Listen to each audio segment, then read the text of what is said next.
안녕하십니까. 류바로 신부입니다. 오늘 사도행전 10과 공부할 차례입니다. 믿음을 갖는다는 것은 보통 세상 사람들이 생각하는 믿음을 갖는다는 것하고 그리스도교가 말하는 믿음을 갖는다는 것하고는 전혀 다르다는 것을 제가 누누이 강조를 드렸었죠. 세상 사람들이 말하는 믿음을 갖는다는 것은 자기 소원을 이야기하거나 절대자의 도움을 청하거나 혹은 마음의 위안을 찾는다거나 자기 어떤 개인적인 영적인 어떤 경험을 찾는다거나 이런 건데, 그리스도교가 말하는 믿음을 갖는다는 것은 전제 조건이 회심입니다. 내가 회심한다. 그러니까 내가 다른 사람이 된다는 거죠. 다른 사람이 된다.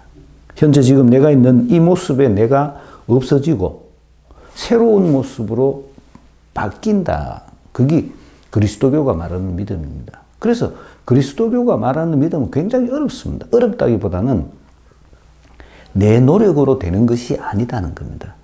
정말로 하느님의 은총에 의해서만이 내가 성경이 말하는 그런 믿음을 가질 수가 있습니다. 성경에 등장하는 예수님과 만났던 많은 사람들, 눕던 사람, 일어섰던 사람, 죽었다가 살아났던 사람, 이런 많은 사람들의 예가 그것이 공통적으로 말하는 것이 뭔가 하면 그들은 예수님의 메시지를 받아들임으로써 예수님의 메시지를 받아들임으로써 자신들의 삶이 달라졌다는 겁니다. 그게 핵심입니다. 그런데 세상 사람들이 보통 말하는 믿음이라는 것은 자기는 전혀 변하지 않고 자기 주위가 하느님의 능력에 의해서 변화되는 겁니다. 그러니까 그거를 기적이라고 말하는 거죠. 나는 가만히 있고 내가 이루지 못할 내 주위의 환경이 어떤 절대자의 도움에 의해서 내가 원하는 방향으로 바뀌는 겁니다. 그러니까 세상 사람들이 말하는 믿음이라는 것은 나는 가만히 있고 내 주위가 바뀌는 겁니다. 그런데 그리스도교 성경이 우리들에게 가르쳐주는 믿음이라는 것은 내 주위는 가만히 있고 내가 바뀌는 겁니다. 그러니까 두 개는 전혀 다른 얘기를 하는 거죠. 그런데 안타깝게도 많은 성당에 오시는 많은 분들이 세상 사람들이 이야기하는 그런 믿음을 가지고 성당에 옵니다. 그리고 세상 사람들이 생각하는 그런 믿음을 성당에 와서 성취시키려고 그렇게 노력을 합니다. 그렇기 때문에 어떤 의미에서는 성당에 오시는 세상 사람들이 생각하는 그런 믿음을 가지고 성당에 오시는 분들이 성당에 와서 굉장히 많이 실망하죠. 왜? 자기가 원하는 것이 이루어지지 않았으니까요. 자기의 원의. 여기 핵심입니다. 세상 사람들은. 그런데 성경이 말하는 믿음은 내 원의가 아니라 하느님의 원의가 내 속으로 들어오는 겁니다. 그래서 내가 나를 위한 사람이 아니라 하느님을 위한 사람으로 바뀌는 겁니다. 내가 바뀌는 겁니다. 무엇으로? 예수님의 메시지에 의해서. 성경 말씀에 의해서 내가 다른 사람이 되는 겁니다. 그렇기 때문에 성경이 말하는 믿음을 갖기 위한 전제 조건이 회심입니다. 회심. 내가 다른 가치를 추구한다. 내가 다른 가치를 따라간다. 여기 가장 큰 전제 조건입니다. 이것이 안 되면 우리는 성경이 요구하는 믿음의 삶을 살 수가 없습니다. 내 중심의 믿음은, 세상 사람들이 말하는 내 중심의 믿음은 성경이 우리들에게 가르쳐주는 성경의 믿음과 일치될 수가 없습니다. 그렇기 때문에 내 중심의 믿음을 가진 사람들은 성경이 가르쳐주는 믿음을 따를 수가 없습니다. 자기 모순에 봉착하게 되는 거죠. 그런 일이 2000년 전에도 있었다는 겁니다. 지금만 그런 일이 있는 것이 아니고 2000년 전에도 그런 일이 있었다는 겁니다. 성경이 우리들에게 가르쳐주는 믿음은 우선순위 1번이 하느님입니다. 하느님이 나에게 가장 중요하다. 하느님의 가르침, 예수님의 가르침이 나에게 가장 중요하다. 그래서 우리가 지난주에 봤던 초대교회의 공동생활, 같이 공동소유, 같이 살고, 같이 기도하고, 같이 먹고, 이게 예수님의 가르침이 1번 순위이기 때문에 가능한 겁니다. 예수님께서 우리들이 서로 사랑하며 살기를 원하셨고, 예수님께서 우리들이 서로를 도와주면서 살기를 원하셨다는 것이 나에게 1번입니다. 제일 중요한 가르침. 그것이 제일 중요한 가르침이기 때문에 내가 예수님의 그 제일 중요한 가르침에 따라서 내가 가진 재산을 팔아서 그것을 형제들과 함께 나누는 겁니다. 그게 공동소유고 그게 나눔입니다. 예수님의 가르침이 내한테 제일 중요할 때 그게 가능해집니다. 그런데 예수님의 가르침이 나에게 제일 중요하지가 않다. 다시 말해서 내가 아직 예수님의 가르침으로 회심되지 못했다. 그런 사람이 분명히 있을 겁니다. 지금도 많고 2000년 전에도 있었다는 겁니다. 오늘 예수님의 가르침이 자기에게 1번의 가치가 되지 못한 사람이 쉽게 말하면 자기가 아직 회심하지 않았음에도 불구하고 공동체 속에서 신앙인으로 살려고 하는 어떤 의미에서는 그 공동체 생활이 자기에게 어떤 다른 개인적인 이익을 분명히 줬을 겁니다. 그랬기 때문에 그랬겠죠. 세상적 가치를 가지고 교회 공동체에 들어오려고 했던 사람이 공동체 식구를 속이는 일이 일어납니다. 2000년 전에도 그랬다는 겁니다. 초대교회 때도 그랬다는 겁니다. 지금도 그렇습니다. 지금도 실제적으로 본당에서 이런 본당에 우였던 간에 초대교회 사람들이 공동생활을 하기 위해서 자기 재산을 팔아서 제자들에게 갖다 준 것과 같이 오늘날에도 우리 교회가 운영되기 위해서 사람들이 자기가 가지고 있는 자기의 금전을 교회에 기부합니다. 그런데 기부하는 그 돈의 양이 사람마다 다르다는 겁니다. 저는 가능하면 그런 거를 안 하려고 굉장히 노력을 많이 하는데, 왜냐하면 사실은 성당에서 돈이 필요해서 신자들에게 기부를 받으면 하는 사람만 합니다. 그리고 형편이 넉넉치 않음에도 불구하고 합니다. 실제로 할 만한 금전적으로 여유가 있는 사람, 세상에 금전적으로 여유 있는 사람은 사실은 아무도 없습니다만 금전적으로 충분히 여유가 있는 사람들은 사실은 잘하지 않습니다. 왜 그렇겠어요? 지 먼저 생각하는 겁니다. 지 먼저. 내가 나를 먼저 생각하면 나눌 것이 하나도 없습니다. 왜? 나를 먼저 생각하면 내가 쓸 것부터 생각이 되거든요.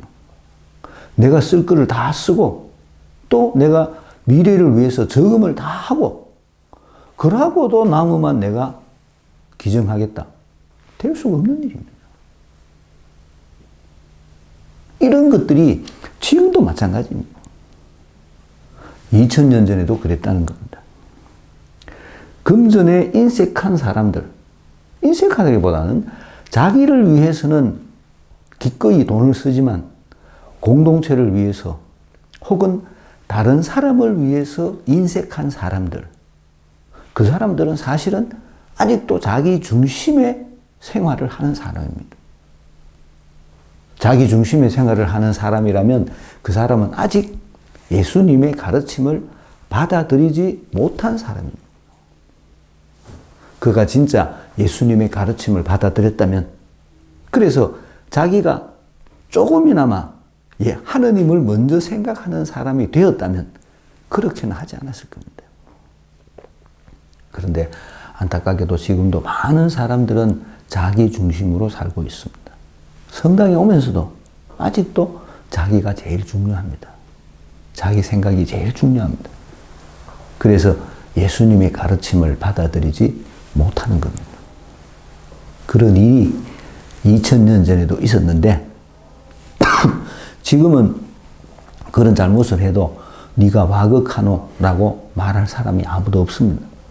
혹시 친구가 그럴지 몰라도 안 받아들이면 그만입니다. 설사 그 사람이 그렇게 행동하더라도 친구가 뭐라고 얘기하더라도 안 받아들이면 그만인데 초대교회 때는 그런 행동을 했는 사람이 죽었다는 겁니다. 아마도 그만큼 사도들의 그 권위가 혹은 사도들과 함께 계시는 하느님의 권위가 그만큼 무서웠는지도 모릅니다. 하느님에 대한 우리가 보통 그 덕행을 얘기할 때 그 중에 하나가 경외라는 것이 있습니다. 하느님을 두려워한다. 내가 하느님을 두려워하기 때문에 하느님의 계명을 지킨다. 나에게 하느님에 대한 두려움이 있다면 내가 기꺼이 예수님의 가르침을 따를 겁니다. 근데 그렇게 하느님에 대한 두려움이 초대교회 공동체 속에는 있었다는 겁니다. 그래서 이런 일이 일어났다. 그거를 설명을 해줍니다. 핵심은 그때나 지금이나 자기 중심적인 사람은 있었다. 초대교회 공동체가 공동 소유의 생활을 했다고 우리들에게 전해주지만 그들이 가지고 있었던 그 공동 소유의 생활조차도 100% 완전한 것은 아니었다. 그 중에서도 부족한 사람들도 많이 있었고 그들 가운데서도 부족한 그리고 잘못된 행동을 하는 사람들이 있었다는 겁니다. 세상에 완전한 것은 아무것도 없습니다. 세상에 그 자체로 거룩한 것도 사실은 아무것도 없습니다. 우리들이 서로 노력해야 되고 우리들이 서로 만들어 가려고 애를 써야 됩니다. 우리들이 같은 마음을 가지고 예수님의 가르침이 우리들의 중심이 되어서 우리들이 같이 그 예수님의 가르침에 따라 그런 공동체를 만들기 위해서 노력해야 되는 겁니다. 그게 안 되면 우리들은 세상 사람들과 아마 똑같아질 겁니다. 그 얘기를 하고 있습니다. 하나니아스라는 사람이 자기 아내 사피라와 함께 재산을 팔았는데 사도들이 다른 본당에 예를 들어서 우리 본당의 교우들이 다 성당에 무슨 어떤 일을 위해서 기부를 하니까 자기도 분명히 기부를 하긴 해야 되겠는데 다른 사람들이 기부하는 금액하고는 전혀 비교도 되도 않을 그런 금액을 기부했다는 겁니다. 그 얘기입니다.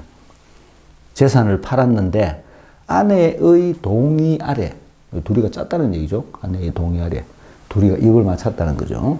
판값의 일부를 떼어놓고 나머지만 가져다가 사도들의 발 앞에 놓았다. 빼놨다는 겁니다. 누구를 위해서? 자신을 위해서. 참 뭐라하기 어려운 얘기입니다. 지가 집 팔아가지고 지가 꼽을이 났는데 그거를 뭐라 할 수가 있나? 이런 문제가 생긴다는 거죠. 그런데 지난주에 공부했었던 바에 의하면 가진 것을 전부 왜? 공동소유니까. 내가 가진 것을 전부 다 공동체에 내놓고 그것을 나누어 갖는 것이 원칙이었다는 겁니다.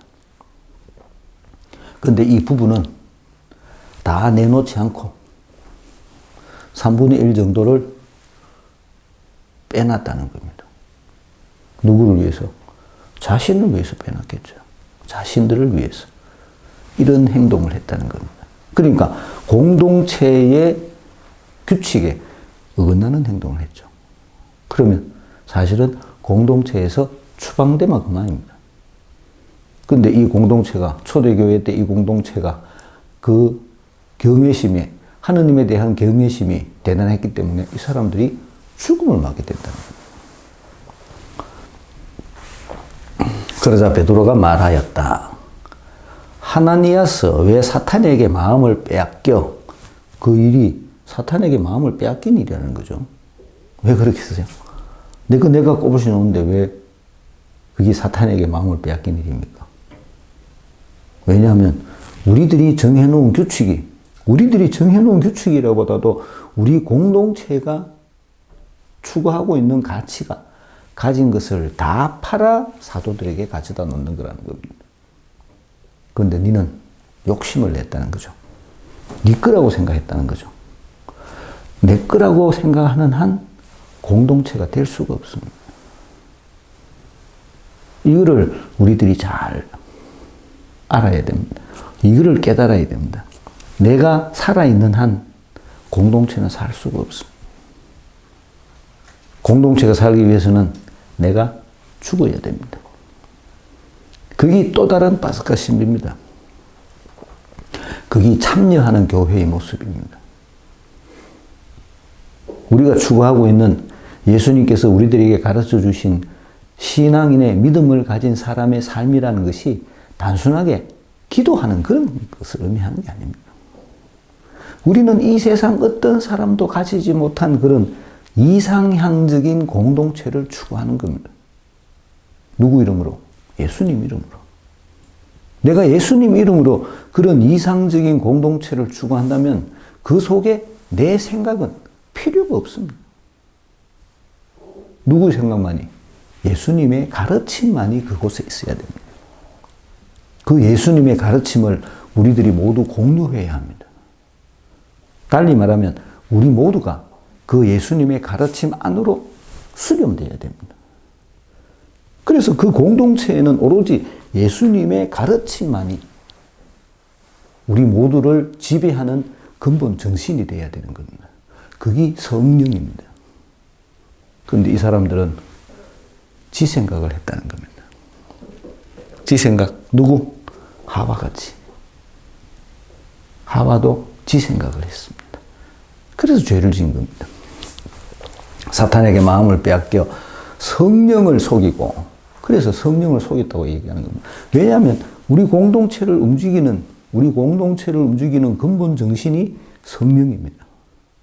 그 성령께서 우리들에게 공동 소유를 얘기해 주셨는데 내가 그 공동 소유에 어긋나는 일을 했다는 거죠. 그러니까 그게 성령을 어기는 일이라는 겁니다.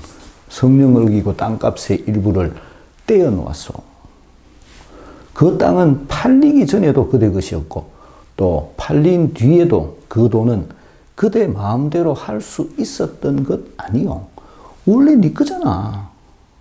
원래 네 건데 네가 예수님의 가르침에 따라 우리 공동체와 같이 살기 위해서 그것을 공동체에 내놓은 거잖아. 근데 근본적인 공동체의 정신을 네가 흐렸잖아. 그 얘기입니다. 네가 우리하고 같이 안 살아도 된다. 네가 그 돈 갖고 그 돈 네 맘대로 하면 된다. 그렇지만 네가 우리와 같이 공동체 생활을 하려면 공동체의 근본 정신에 어긋나서는 안 된다. 그런데 어쩌자고 이런 일을 하려는 생각을 마음속에 품었어. 두 개 다 하고 싶었던 거죠. 어떻게 되겠어요? 가래이 째지죠. 내가 세상적인 것도 하고 싶고 영의 삶도 살고 싶고 물론 우리는 익하고 삽니다.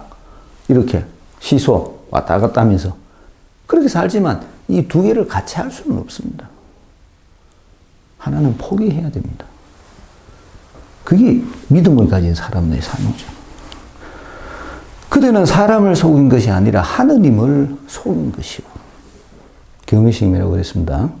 네가 하느님을 믿는 마음으로 하느님의 가치를 받아들이는 마음으로 믿음을 가지려고 했다면 하느님께서 가르쳐준 대로 해야 되지. 네가 어떻게 하느님께서 가르쳐준 대로 안 하면서 하느님을 받아들인다고 말할 수 있느냐. 그 얘기입니다. 그렇기 때문에 네가 하느님을 속인 것이라고 말한 거죠. 하나니아스는 이 말을 듣고 쓰러져 숨지고 말아요. 죽어버려요. 그만큼 하느님의 경외심이 대단했다는 겁니다. 그리고 이 소문을 들은 사람들은 모두 큰 두려움에 사로잡혔다. 큰 두려움에 사로잡혔다. 하느님이 우리들에게 두려움의 대상은 아닙니다.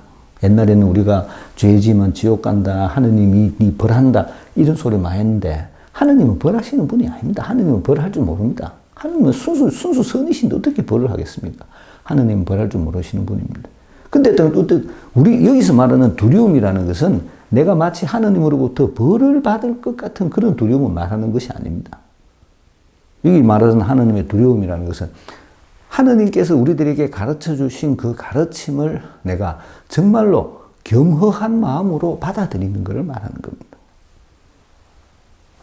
겸허한 마음으로 정말로 내가 있는 그대로 하느님의 가르침을 받아들이는 걸 말하는 겁니다. 하느님을 두려워하지 않는 것은 뭐겠어요? 받아들이는 척 하면서 지 생각대로 하는 겁니다. 그게 하느님을 두려워하지 않는 거죠. 그랬다는 겁니다. 젊은이들이 일어나 그 시체를 싸서 메고 나가 묻었다. 작년에 해주셨네요. 3시간쯤 지나서 3이라는 숫자가 자꾸 나옵니다.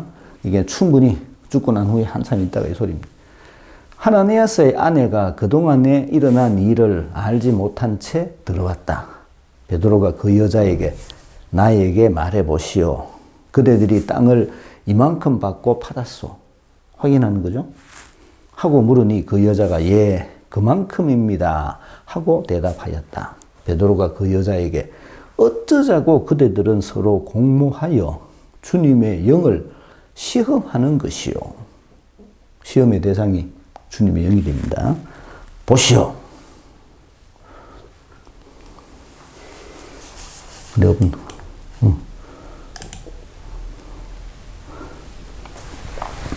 그대 남편을 묻은 이들이 바로 문 앞에 이르렀소. 그들이 당신도 메고 나갈 것이요 하고 말하였다. 따로. 둘이 한목에 가지고 따로 했겠어요. 공부했는지 안 했는지를 알기 어려웠겠죠. 그래서 아마 따로 했을 겁니다. 그러자 그 여자도 즉시 베드로의 발 앞에 쓰러져 숨지고 말았다. 그 젊은 이들이 들어와 여자가 죽은 것을 보고 메고 나가 그 남편 곁에 묻었다. 그리하여 온 교회와 그 소문을 들은 사람들은 모두 큰 두려움에 사로잡혔다. 이제 이 교회 공동체가 세상과 자꾸 구별되는 겁니다. 구별. 세상과의 구별입니다. 내가 세상에 속한 정신으로 이 공동체에 들어가면 안 되는구나. 이 정말로 이 세상과는 다른 세상이구나라는 것을 점점 세상 사람들이 알아가게 되는 겁니다. 이거를 말하는 겁니다. 구별 자꾸 짓는 거죠. 사도들의 손을 통하여 백성 가운데에서 많은 표징과 이적이 일어났다. 표징과 이적이 왜 일어난다 그랬습니까?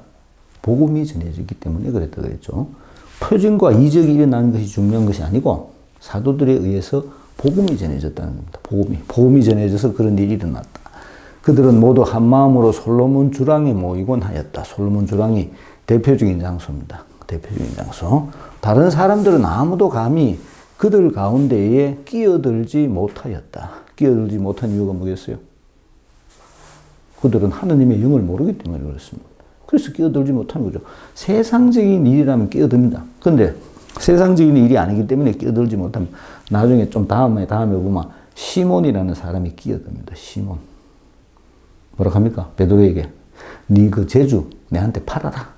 이렇게 얘기를 합니다. 백성은 그들을 존경하여 주님을 믿는 남녀 신자들의 무리가 더욱더 늘어났다. 숫자가 5,000명을 먹이신 기적 기억하십시오. 5,000명을 그렇게 늘어났다는 겁니다. 그리하여 사람들은 병자들을 한 길까지 데려다가 침상에나 들것에 눕혀놓고 베드로가 지나갈 때에 그의 그림자만이라도 누구에겐가 드리워지기를 바랐다. 이제 베드로가 예수님처럼 하느님처럼 행동하는 거예요. 그런데 여기서 말하는 이 행동이 우리가 보기에는 마치 베드로가 큰 능력을 아주 신통한 능력을 가진 것처럼 그렇게 표현을 해놨지만 이거는 옛날에 2000년 전에 썼던 신화적인 표현이고 진짜 하고 싶었던 이야기는 베드로가 복음을 전해서 마귀들을 쫓아냈다 이 말입니다.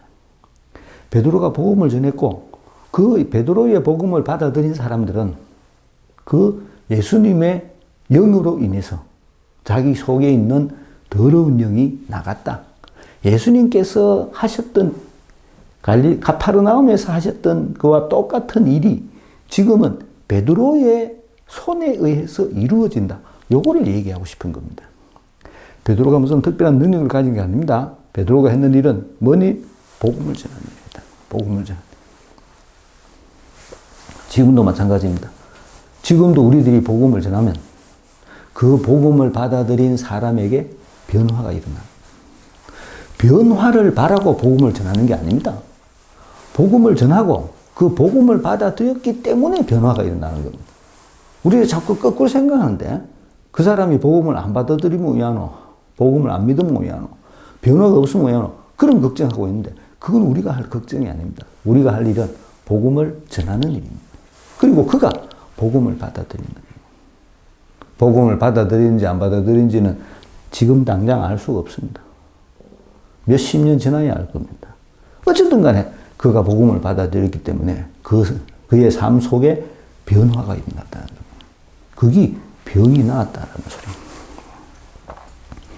예루살렘 주변의 여러 고을에서도 많은 사람들이 병자들과 또 더러운 영에게 시달리는 이들을 데리고 몰려들었는데 그들도 모두 병이 나았다. 모두 병이 나았다가 핵심이 아니라 그랬죠? 뭐가 핵심? 복음을 받아들였다는 겁니다. 복음을 받아들였기 때문에 병이 나았다는 거죠. 그들이 베드로가 전하는 복음 말씀을 듣기 위해서 모여들었다. 그래서 그들에게 복음이 전해졌고 교회는 점점 숫자가 늘어났다. 얼마나 늘어났겠어요? 성경이 얘기하고 있는 숫자는 다 상징적인 숫자들입니다. 한 번에 오순절 설교해가지고 2,000명, 3,000명, 5,000명 세례줬으면 한 달도 안 돼가 예루살렘 사람들 다 예수님 믿었겠네요. 그렇지 않습니다. 상징적인 숫자죠. 교회는 여전히 아주 작은 규모의 교회입니다. 그리고 이 일이 있고 난 후에 이제 그 작은 규모의 교회에 박해가 가해지기 시작합니다. 그까지 다음 시간에 공부하게 됩니다. 문제풀이 해보겠습니다. 하나니아서 사프라 재산을 팔았으나 일부를 떼어놓고 사도들에게 베드로 성령을 속이고 그들의 것 하나님을 속인 것 쓰러져 숨졌다. 큰 두려움에 묻었다. 3시간 주님의 영을 시험하는 것 당신도 메고 나갈 것 숨지고 말았다. 사도들을 통한 표징과 이적 그들을 존경 무리는 늘어났다. 병이 나았다. 1번 등장인물은 누구이며 그들은 어떤 일을 하였습니까? 하나니아와 사피라라는 사람 그들이 등장인물인데 그들이 판 값의 일부를 떼놓고 나머지만 가져다 줬다. 지돈인데 어떻게 보면 삥땅한 거죠. 그런 일이 있었다는 겁니다. 2번 베드로는 그들이 누구를 속이는 잘못을 하였다고 꾸짖습니까? 성령을 속이고 땅값의 일부를 네가 했는 일이 행동이 성령을 속인 일이라는 겁니다. 공동체를 속인 일이 왜? 공동체에 움직이는 성령이시니까. 3번 베드로의 말에 의하면 그들이 속인 대상은 누구였습니까? 4절 어쩌자고 이런 생각을 사람을 속인 것이 아니라 하느님을 속인 것이요. 하느님을 속인 것이 뭐라고 합니다. 4번 하나니아서는 어떻게 되었으며 사람들의 반응은 무엇입니까? 하나니아서는 죽었고 사람들은 큰 두려움에 사로잡혔다. 5번 시간이 얼마나 지났다고 말합니까? 왜 죽냐할까요? 3시간쯤 지나서 3시간이라는 것은 충분히 성숙된 시간 이런 뜻입니다. 완전히 시간. 한 챕터가 끝나고 이제 다른 챕터 이런 소리죠. 둘이가 연결되어 있지 않다는 거죠. 아까 왜 연결되지 않다 그랬죠? 공범이기 확인하기 어렵다는 거죠. 그래서 하나가 끝나고 또 하나가 시작되는 거. 6번 그 부부의 잘못이 무엇이라고 베드로는 말합니까? 서로 공모하여 주님의 영을 시험하는 것이요. 여기서 나오는 단어입니다. 공모하여. 이전에는 공모인지 아닌지 알 수가 없었던 말이죠. 그래서 공모했다고 표현을 합니다. 베드로는 어떻게 알았을까요? 돈이 그만큼 안 된다는 거. 쪼매난 동네니까 소문나겠죠. 그러니까요. 세상에 비밀이라는 건 없습니다. 소문도 안 합니다. 7번 그 여자가 묻힌 곳은 어디이며 무슨 의미일까요? 남편 곁에 묻었다. 이제 둘이가 공모자가 됐다는 거죠. 둘 다. 그래서 둘이가 하느님의 가르침과 어긋나는 짓을 해서 하느님으로부터 그런 죽임을 당한 사람이 됐다는 겁니다. 8번 사도들이 표준과 이적을 일으킨 것을 강조하는 이유가 무엇일까요? 아까 뭐라고 했습니까? 복음이 전해졌다 그랬죠? 표준과 이적을 강조하는 것이 아니라 복음이 전해졌다는 사실을 강조하는 겁니다. 9번 주님을 믿는 신자들의 무리가 어떻게 되었다고 성경은 말합니까? 더욱더 늘어났다. 많이 늘어났다. 옛날에 87년도, 88년도 제가 계산동 그 보좌할 때 청년회 예비자 교리를 했는데 3차례 했는데 한 차례 할 때마다 100명이 넘게 왔었습니다. 물론 제가 좀 그때 청년들 레조가 있어가지고 내가 레조 하시는 레조 단원들한테 좀 강요를 많이 했습니다만 어쨌든 100명 넘게. 근데 6개월 지나니까 10%밖에 안 나요. 그래서 이게 뭔가가 잘못됐구나 하는 걸 내가 알았습니다. 아마 이때도 그랬을 겁니다. 10번 병자들과 더러운 영에 시달리는 사람들은 어떻게 되었습니까? 모두 병이 나았다. 병이 나았다는 것이 중요한 것이 아니고 복음을 받아들였다가 중요한 거라고 말씀드렸습니다. 지금도 본당 속에서 있는 여러 가지 그런 인간적인 생각들과 그런 인간적인 생각들이 어떻게 보면 하느님의 영의 이끄심을 이기는 것처럼 보이는 그런 일들이 우리들 속에도 많이 있습니다. 그렇지만 궁극적으로는 하느님의 영이 승리하십니다. 쉽게 말해서 인간적인 잔머리를 써가 마치 그게 세상적인 눈에서 볼 때 자기에게 이익이 되는 것처럼 보일지 몰라도 그런 행동을 하는 사람들을 공동체에 있는 모든 사람들이 알고 있습니다. 그 다음에 생긴 일이 뭐겠습니까? 공동체에 있는 사람들이 자기들도 모르게 이 사람들을 소외시킵니다. 그거를 알아야 됩니다. 세상에서 제일 무서운 것이 소외입니다. 지 속에 갇히는 것. 거기 지옥입니다. 사랑이 있는 곳이 천국이고 혼자 갇혀있는 게 지옥입니다. 오늘 등장했던 이 두 사람은 자기들 스스로 자기들의 지옥을 만들었던 겁니다.